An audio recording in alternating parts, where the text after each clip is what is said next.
Hello and namaste to everybody. Myself, I am Ramesh Dave. I am a chartered accountant, company secretary, and certified AML specialist.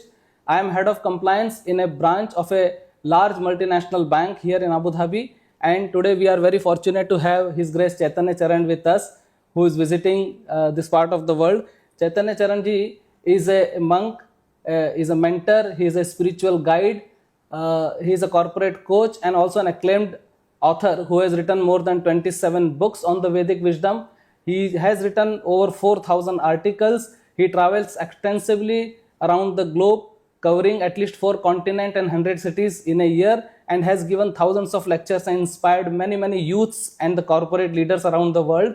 He has also been invited to speak as a TEDx speaker, also at various companies like Google, Microsoft, Intel, and many prestigious universities like Stanford University, Harvard University, and others. So it is our great fortune that he is here. And very recently he has written this one very wonderful book called Gita for the CEO by Chaitanya Charan. So Chaitanya Charan ji, welcome. And thank you, Ramesh. Nice to be here with you. Thank you, sir. So Gita for CEO, just wanted to know what this book is all about in nutshell, and what inspired you to write this book. 3 things. First was that for me the Gita is the book which has largely shaped and sustained my life, and I love to study and analyze and present the Gita from different perspectives. So I have given talks on Gita from a perspective of psychology, Gita from the perspective of science and spirituality. So like that. So I always wanted to explore the genre of Gita from the perspective of leadership. Wow. In fact, I started writing this book about 15 years ago. Oh. And over the last 10 years when I've been traveling across the world, I've met with different leaders, and all those experiences have gone into refining this book. So first was the personal interest in the Gita. The second is that there is a significant awakening of, I would say, corporate consciousness with an openness towards social responsibility and spirituality. Correct. So I felt that the Bhagavad Gita has a very important need to fulfill. And there are many times when I give seminars, people ask me, how do we see some value for leaders and corporate people in the Gita? It's sometimes very difficult for them to directly read the Sanskrit verses or the traditional commentaries and see the relevance of the corporate setting. Correct. So because there was a need over there, that also inspired me. Wow. And a third is, I felt that at this particular time in India also, there is an emphasis on the Indian knowledge systems and learning from those knowledge systems, not just the philosophical aspect of the wisdom, but the more practical, world affirming and world transforming aspect of the wisdom. So that's what also inspired me to focus on writing this book. Like Management Sutra, and as you rightly said, Prabhuji, corporate consciousness is very important because leaders are very responsible people in the society. Yes. I think, and that will help them a lot. The book is depicted as a conversation between 2 corporate leaders who are on a retreat, and they discuss about how leadership today can be informed and refined through the wisdom of the Bhagavad Gita. Very nice. So through an interactive discussion between these 2 people, one of them is depicted to be a senior spiritual practitioner and spiritual leader, and also a corporate leader. And the younger person is an entrepreneur who is growing. And so practical questions about leadership, about Bhagavad Gita, about daily life are there, and 10 broad principles such as being a visionary, being resilient, being sensitive, being far-sighted, all these are talked about, and how these virtues can be developed through the Bhagavad Gita is explained. Wow, that sounds very interesting. So how is Bhagavad Gita is related to leadership, Prabhuji? Well, 3 broad ways. First is the Bhagavad Gita is a conversation between leaders. Yes. Krishna and Arjuna themselves are leaders in very significant capacities. Secondly, one of the key aspects of leadership is decision making. Yes. That leaders are meant to take judicious decisions that can benefit not only them but everyone else. So the whole purpose of speaking the Gita was because Arjuna was not able to take a sound decision. Correct. And he turned to Krishna, and yes, the Gita is a philosophical book, but the philosophy is meant to help him take a good decision. So the Gita is not just about giving out decisions, but it is about outlining a sound basis for a decision making process. Wow, that sounds interesting. So many a times we are also on the crossroad of our life, where we need to make decision, and sometimes we are very confused, So what can be a proper decision? So I think the Gita can also help in that. So Prabhuji, regarding this book, it says Gita for the CEO. So is this book meant only for the CEO? What if somebody is not CEO? Can also he refer this book and get benefited by this book? Yes, definitely. The book is only meant for CEOs. And everybody is meant to be a CEO of their own life. Wow. Isn't it? Correct. We have to be the chief executive officer for our own life. Nobody can help us unless we take responsibility. As they say, even God helps those who help themselves. So I talk about three things. I use the acronym a sip of wisdom, SIP. SIP. So S is self-leadership. Every one of us has to become a leader of ourselves. Perfect. In the sense that there are so many desires, fears, grievances, all pulling us in different directions. Unless we bring all of them together under an overarching purpose, Correct. unless there is some way we are leading ourselves, we will not be effective in our lives. And for that purpose, I think we need to know about ourself. What is self? Exactly, I think yes. that's also a good point. So self-leadership is the first thing. Yeah. And second is every one of us is an informal leader. Yes. That is that we may not be in a position of leadership. Every parent is a leader. Yes. Every person in a social circle is influencing others. Perfect. So So I talk about there is the position of leadership and there's the disposition of leadership. position, disposition. So if you consider 4 quadrants, Yes. now somebody has neither the position nor the disposition, their life will just pass away and they will not do anything of great significance, neither good nor bad. Now many of us may seek the position. Or if only I had a bigger position in my company, if in society people respected me more, nowadays on social media, if people were following me more, then I could do so much good. So everybody looks for a position. Position. But to have a position without the disposition can be disastrous. In fact, the whole Bhagavad Gita is spoken because there was a war, and that war happened because there were 2 people on the opposite side who had the position of leadership without the disposition of leadership. Correct. That is Duryodhan and Dhritarashtra. Now, if somebody has the position and the disposition both, that is the best. They can be effective, they will have power and they will use it constructively. But if somebody may have the disposition of leadership, they may not have the position, then still they can do good to others. So what I talk about leadership is not so much about the disposition of leadership, is not so much about how much people value us. It is about how much value we can add to people's lives. And that opportunity is there for us in all situations. Correct. So in that sense, every one of us is an informal leader. And the last is SIP, P is potential. Potential. Every one of us has the potentiality for becoming a leader. So we all have hidden talents and gifts which we have been given. Yeah. And through the Bhagavad Gita's teachings of sadhana and seva. Sadhana is what helps us to connect with the divine. And seva is what removes selfishness from our pursuits and shifts us to a mood of contribution. So through this understanding, we all can actually develop our potentials. So the connection that we develop, we gain calmness, we gain clarity. We can look inwards and better understand the gifts that we have. And through the mood of service, the gifts that we have, we can use for the benefit of others. So the way I explain the teaching of the Gita is that what we have is God's gift to us. Perfect. And what we do with what we have is our gift to the world. Yeah. So that's what we all can do. So that potentiality is there in everyone. Definitely. Very, very interesting, Prabhuji. And you made it so simple, by the acronym SIP. And it is basically like leaders in making. You are saying that everyone is an informal leader and it's a potential leader. And we can actually learn also the principles of leadership from Bhagavad Gita. But Prabhuji, Bhagavad Gita in general, if you see, we see around the world, it is often referred as a devotional book. Where, or maybe those who are in their fag end of their life, they should read Bhagavad Gita, and it's not meant for youth or the leaders or particularly the corporate leaders. So how can they also get an inspiration by reading this text and apply in their life? Yes. I think again three things. The Bhagavad Gita can be read by anyone, and it is a devotional book. It is a book for those who want to focus on spiritual growth at the end of their lives. But it is so much more than that.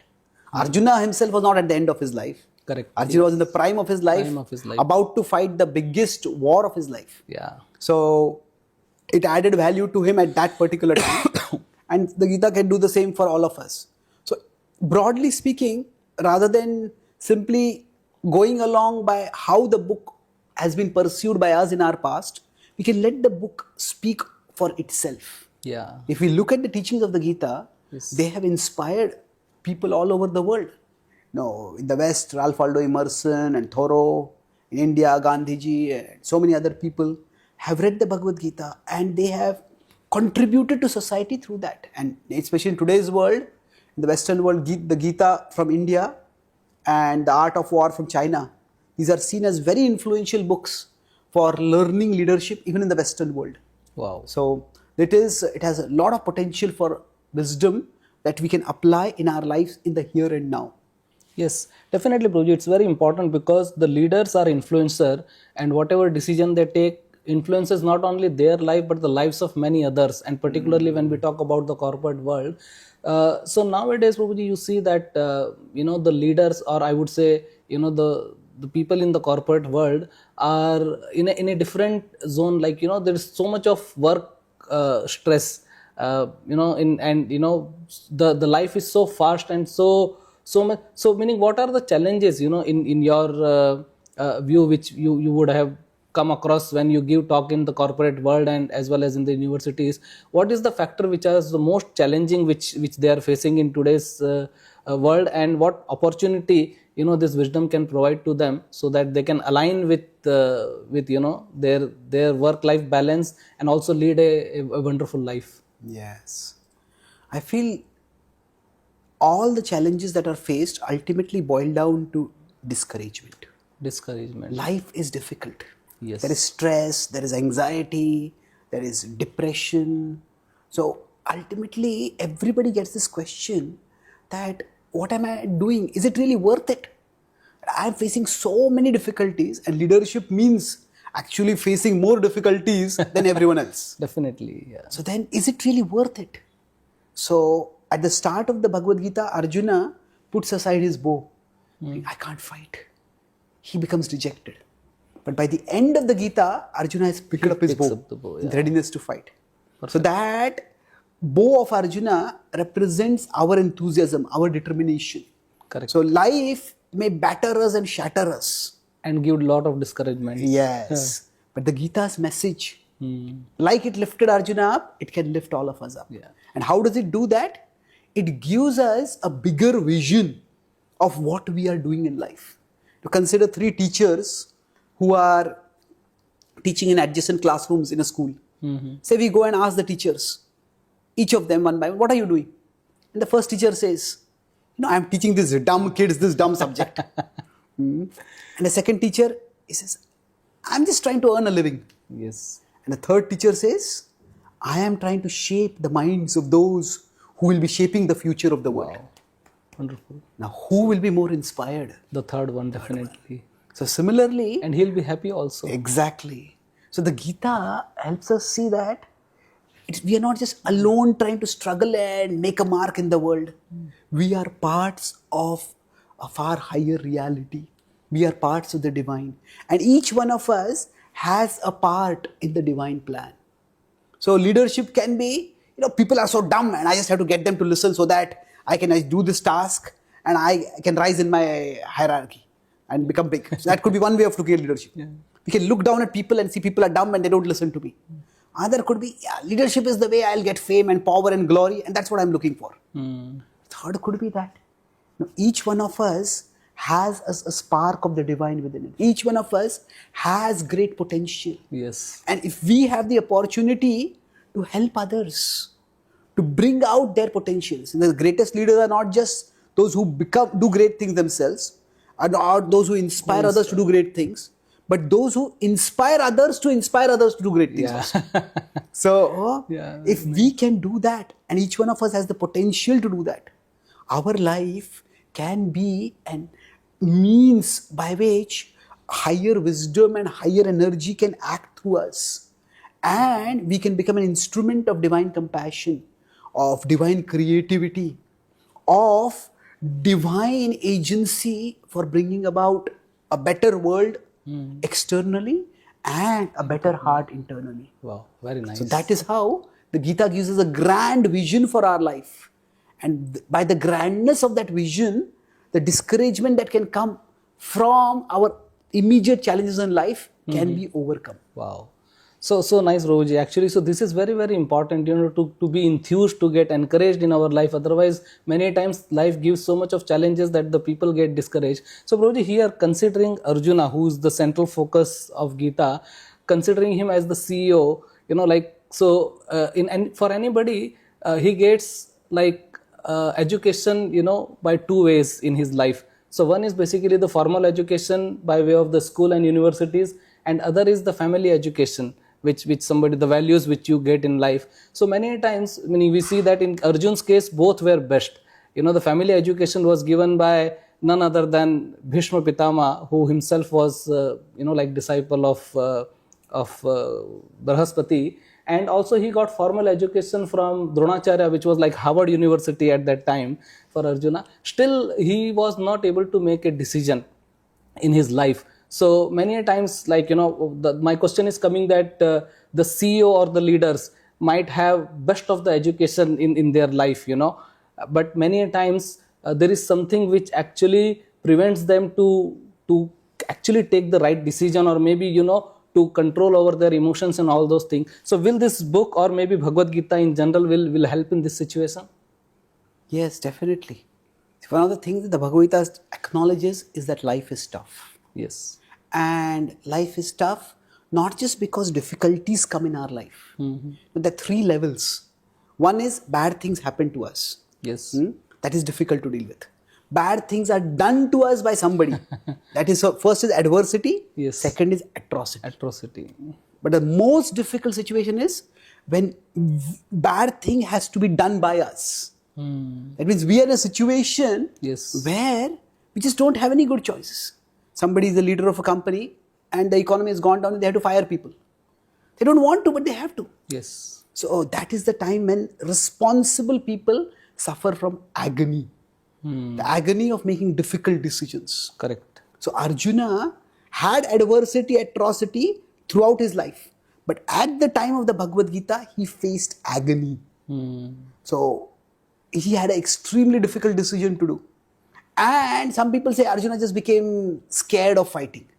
He had an attack of nerves. Yes. But in the entire first chapter of the Bhagavad Gita, where Arjuna is expressing his reservations about fighting, not once does he mention fear of his own death.